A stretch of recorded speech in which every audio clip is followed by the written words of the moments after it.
Vénérable maître, vous avez parlé de patriarche, prince et patriote. Ces trois mots forment-ils une même réalité? Si oui, quel est le lien qui les unit? Bon, patriote et patriote, patriarche, prince, c'est la même chose. Un patriarche est un prince, un patriote est un prince, est un patriarche. Bon, maintenant, ce mot vient du mot père, qui veut dire fondateur. Le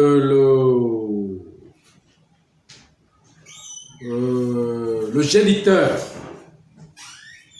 Donc, l'ensemble des princes forme le principe masculin de la création qu'on appelle le père.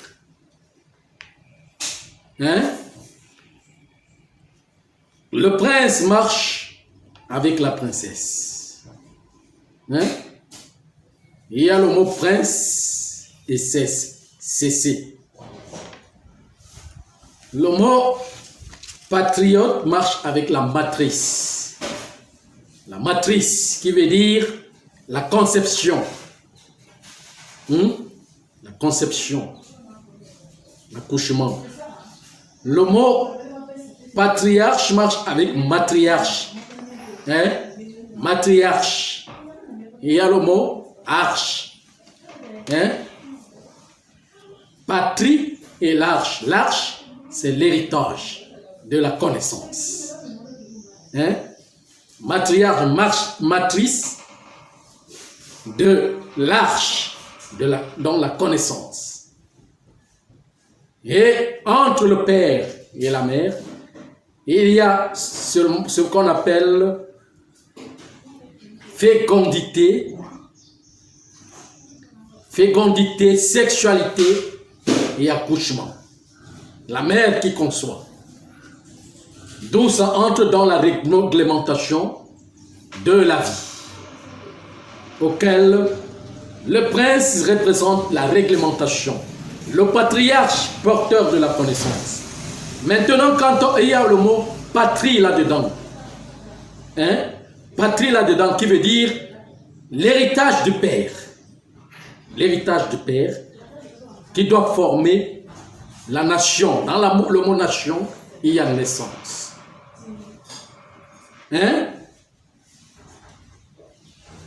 Alors, il y a étude de la loi, auquel on appelle, il y a seulement une seule loi, une seule royauté. Et la royauté comporte l'ensemble des institutions. Et l'ensemble des institutions qu'on appelle principautés, qui doivent connaître chaque chose, puisque la règle est représentée par chaque chose. Il faut connaître quelque chose avant de l'utiliser. Il faut connaître les règles de l'éducation de la nature. Ce que la nature veut pour la bonne marche, la marche réelle de la société. Donc c'est ça qu'on appelle diligence. Vous voyez ce que je suis en train de dire? Donc maintenant, on peut jumeler ça comme l'humanité, mettre ça d'une façon, en créant beaucoup de trucs comme appelant politique, démocratie, auquel on peut donner beaucoup de noms. On donne les noms président de la République, ministre, gouverneur, préfet, chef de village, chef de canton, commissaire, commandant, sous-préfet et autres. Maire, délégué, tout cela, pasteur, prêtre, c'est la même chose. Tous les dirigeants doivent seulement apprendre ce qu'on appelle la tradition. Parce que c'est la tradition, c'est dans la tradition, la loi est le gardien de la tradition. Et la tradition est l'ensemble de la création, des vertus de la création.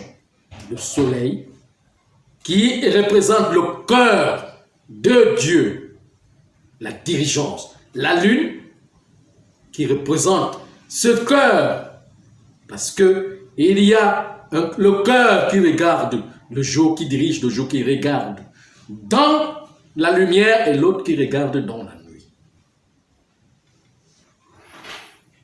Il faut que, parce que chaque chose est masculin et féminin, de façon que le jour et la nuit forment le pôle, les deux pôles. Le pôle masculin et le pôle féminin.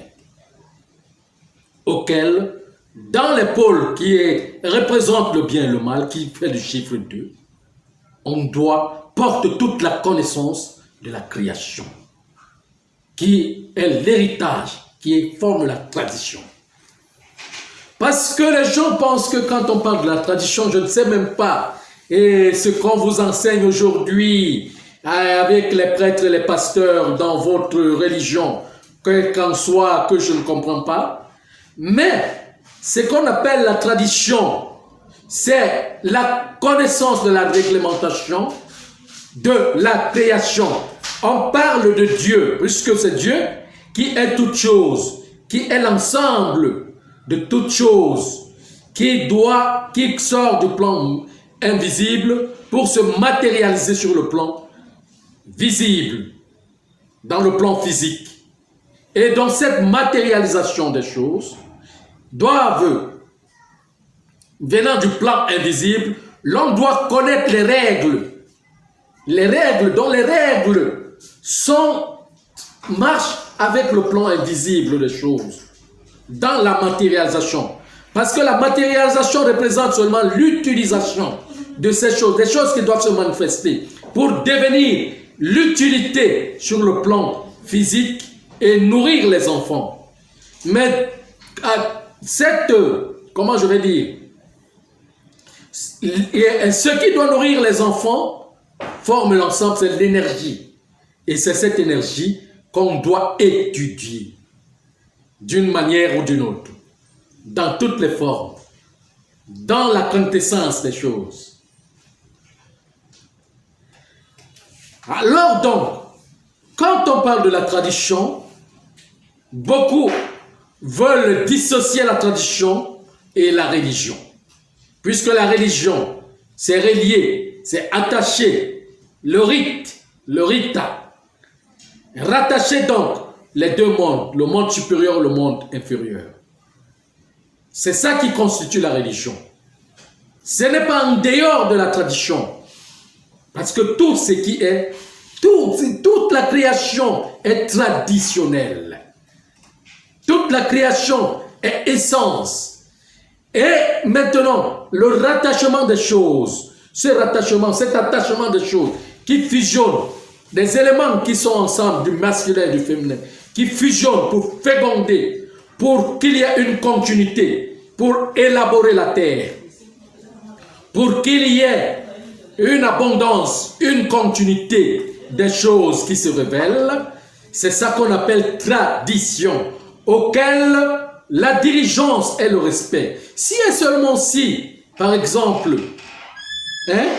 le jour vient et que la nuit ne tombe pas, tout mourra.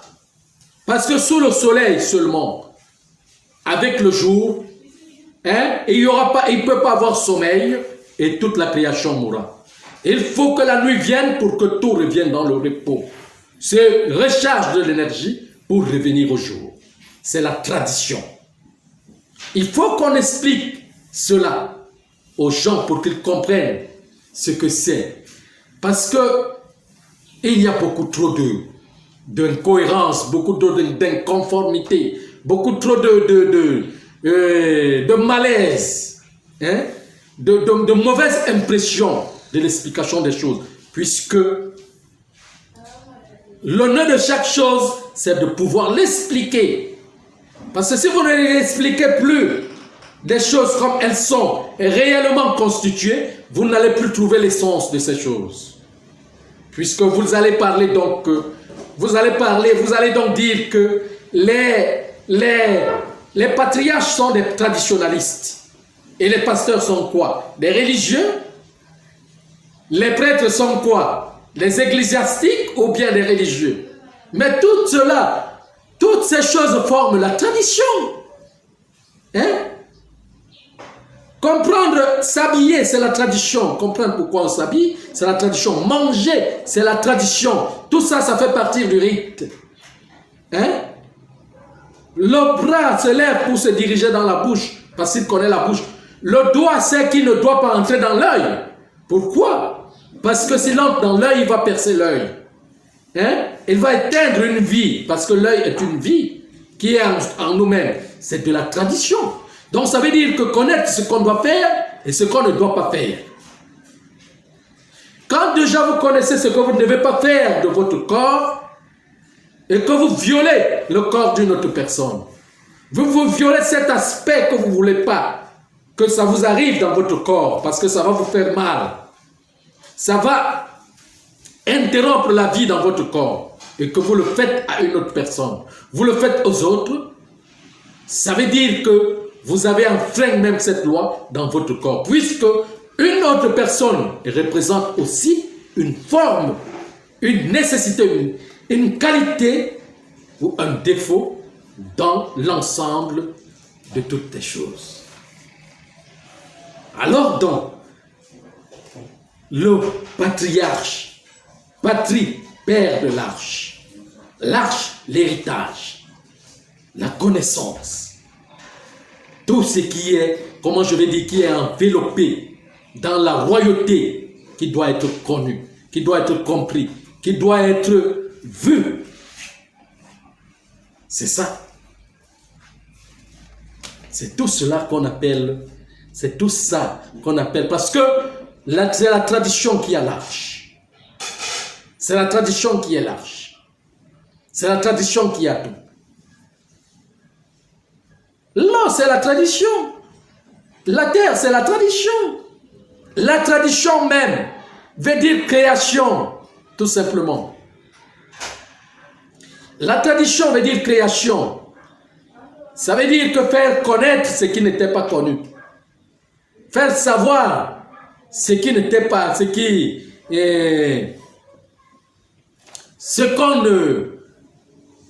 qu'on ne savait pas. C'est qu'on ne pouvait pas savoir, mais faire le savoir. Pour faire le savoir, il faut que cette chose vienne dans la jeunesse.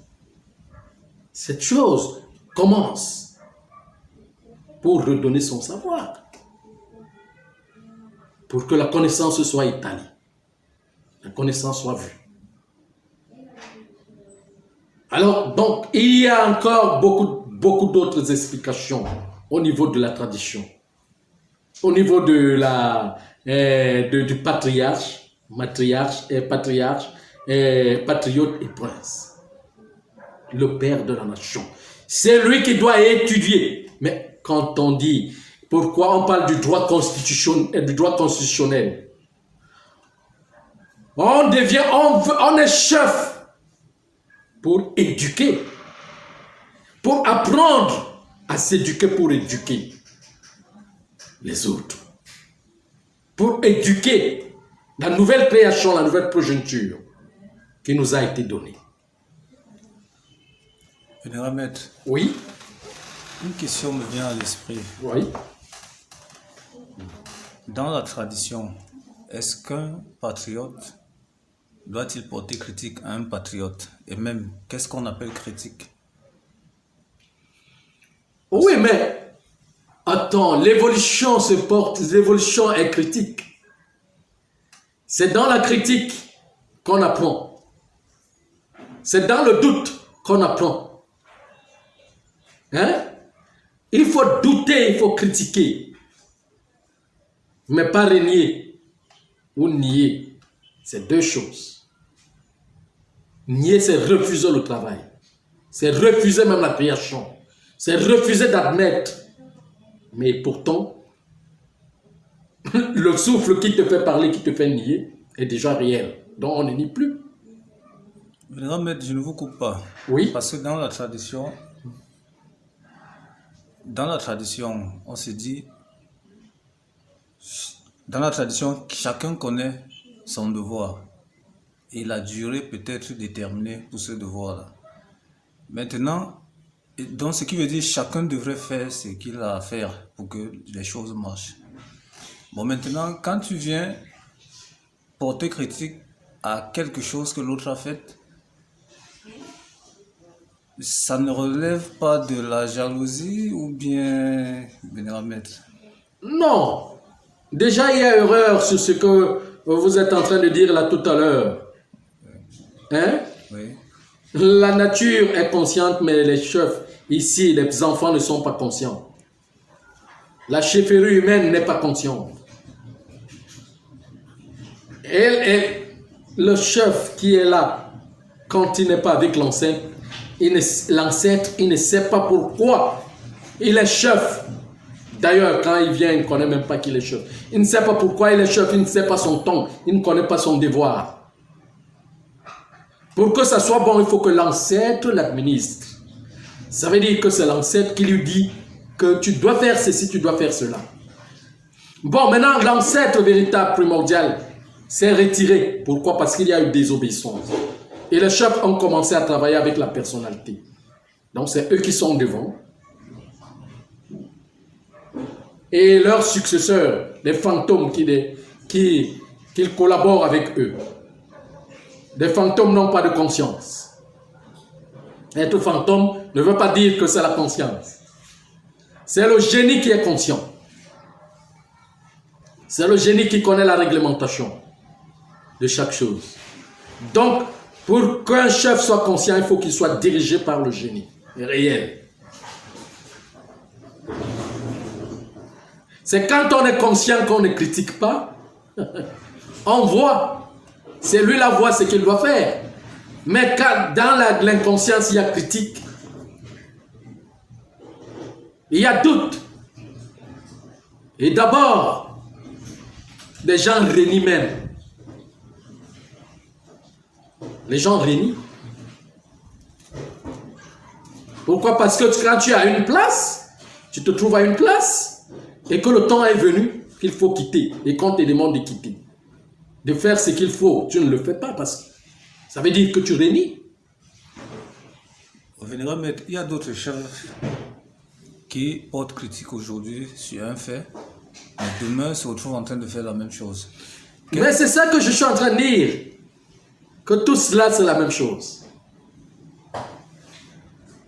Hein? Tous ne sont pas conscients. Ils se critiquent entre eux. Ce qu'ils veulent, c'est le positionnement. C'est tout. Chacun veut se positionner. C'est tout. Parce qu'un véritable chef doit se concentrer. Doit se concentrer dans l'école. Parce que l'école est infinie. Il doit se concentrer à étudier la loi. Il ne perd pas son temps dans les autres choses. Comment je vais dire, dans la perte du temps, dans les choses volatiles qui forment des débats, de ceci, de cela et tout et tout. Non, ce n'est que le tue. Et quand on connaît la loi, on respecte la loi, on apprend. Il y a silence et calme.